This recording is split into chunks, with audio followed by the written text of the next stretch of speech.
You look familiar. Ikaw si Leslie, right? Uy, ikaw pala, Era.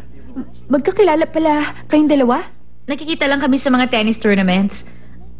Magkakilala rin pala kayong dalawa. Ang totoo. Lalabas nga kami ni Honey. Hindi Hindi pa ako pumapayag doon. Kung gano'n, hindi ka na-interested kay Jello, honey?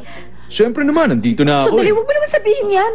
Wow! Nung una si Darius at ngayon naman si Leslie. Ano ba talagang meron ka, ha, honey? Alam niyo, bagay kayong dalawa.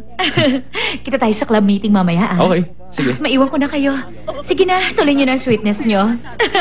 I'm happy for you! Go all the way, ha?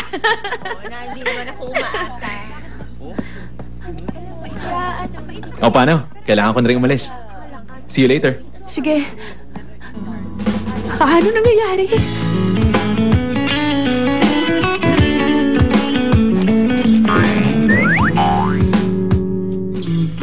Ikaw pala yun.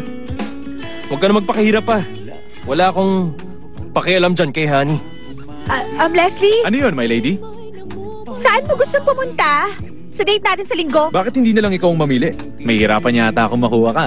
Ano? Kasi, naisip ko lang na 4 na taon ka nang naghihintay sa pagmamahal ni Jello. May hirapan akong burahin siya sa puso mo ng ganong kabilis. Pero maghihintay ako. At kung maisip mo nang mahal mo na ako, masaya na ako doon. Chico, Leslie! Tigilin na yan! Ano ba yan? Oy, Jello! Wala ka kinalaman dito kaya huwag kang makialam, ha? Tama ka. Wala nga akong kinalaman dito. Pero, ako lang ang laman ng puso ni Honey. Kaya walang patutunguhan niyang away niya.